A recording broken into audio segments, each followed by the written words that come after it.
Hello, I'm Chris Williams from the YouTube channel Read Comics They're Bad For You, or if you're watching this on BitChute, the name of that channel is Comic Freak.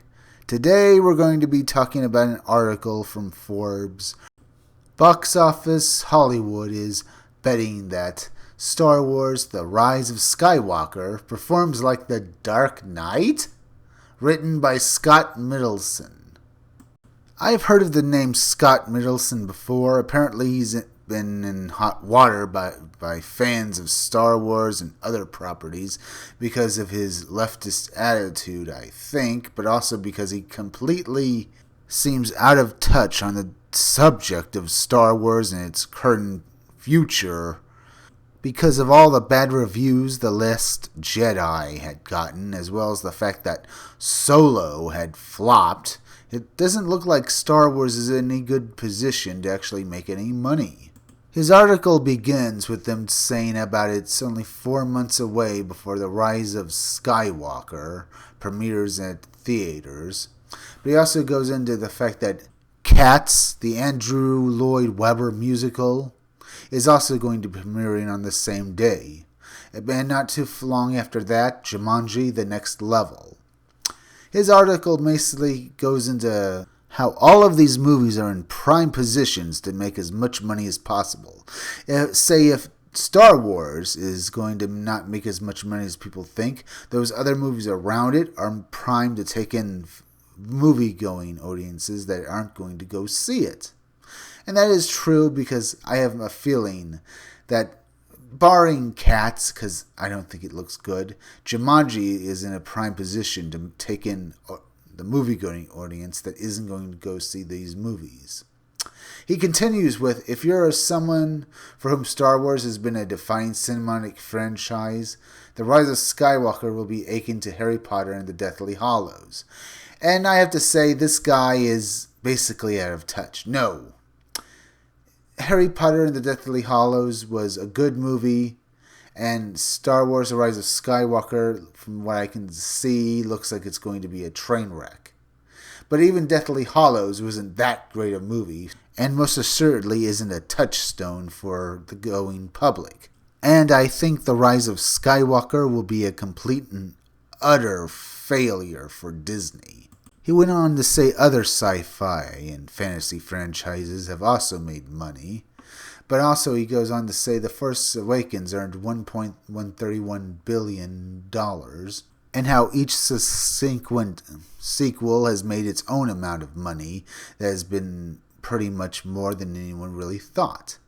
He goes on to say he isn't sure that overseas audiences will like The Rise of Skywalker as much as they will like Jumanji: The Next Level, which is true, because typically Star Wars movies don't make all that much money over in China because it's not the touchstone that the original trilogy is.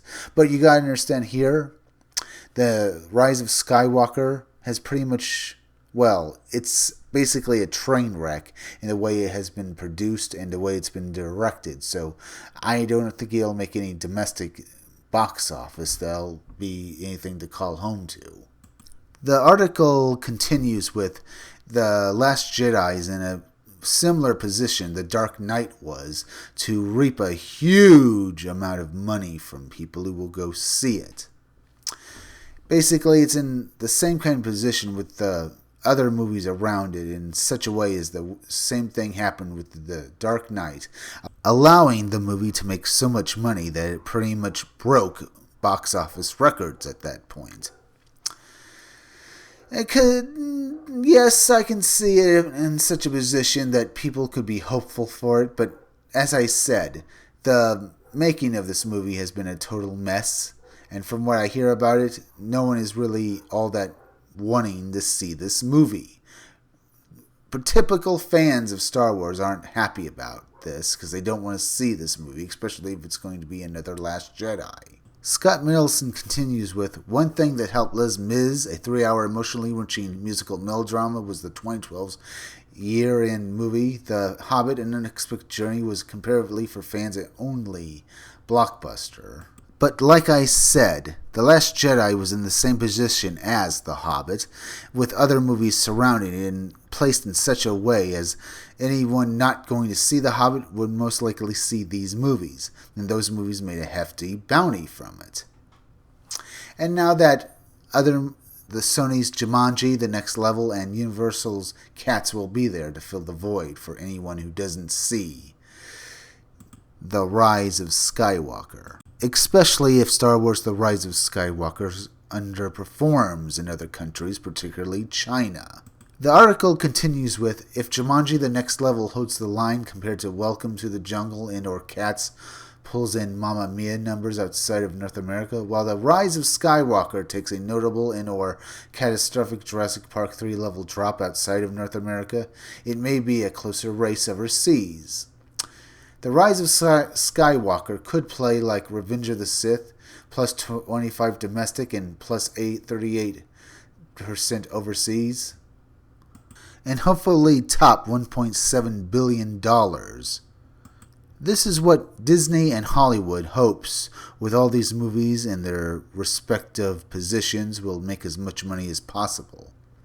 He ends the article with saying, nevertheless, just as Disney demanded comparatively draconian terms for domestic theaters 2 years ago because they knew Last Jedi might drop overseas, while Cats being a musical, they typically do well during Christmas time, while Jumanji is in a position to make, lightning strike 3 times, being the third movie in the franchise. But this is where Scott Middleton doesn't seem to really understand. The Rise of Skywalker, as I said earlier in this video, has been plagued by rumors and bad press.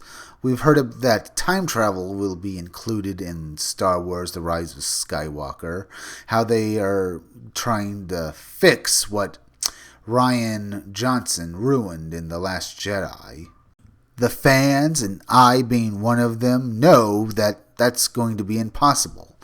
You can't fix flaws like The Last Jedi with one movie, because the Star Wars movies have always come in 3 apiece. They always built on what happened in the last movie.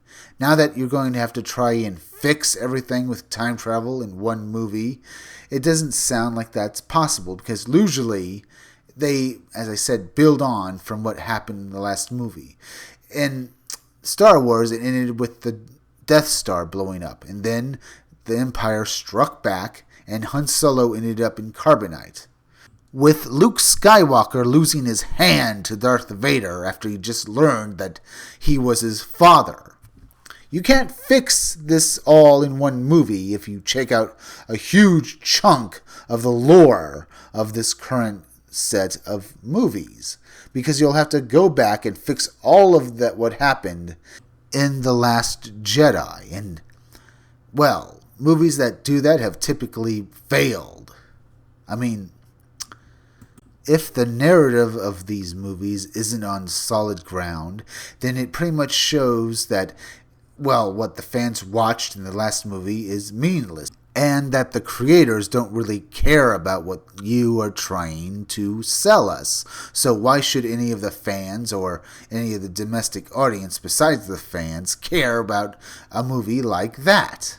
This is why I think Scott Middleton doesn't understand the current situation. If the creators of the movie don't really care about how the movie plays out, if they're going to include time travel just to retcon everything we saw, why should the fans really care about this movie? It's pretty much makes the last movie meaningless, and they would have to fear that this movie could be as meaningless too. Now, if you like this video, subscribe. Make sure you're still subscribed. If you're watching my videos but you have not subscribed, please subscribe to me on YouTube. Read Comics, They're Bad For You. And then go over to BitChute and subscribe to Comic Freak. Hit that bell for notifications. Hit that like button. Leave some comments down below. Also, could you please share this video online? Share it on Twitter and share it on Facebook, because YouTube is no longer promoting their creators' videos, and it would be a real help to me if you could share this video. Now, Keep checking back in future videos for more information on my own upcoming independent comic book, Scumdogs. I'm Chris Williams, and I'll be back again tomorrow with another video or review.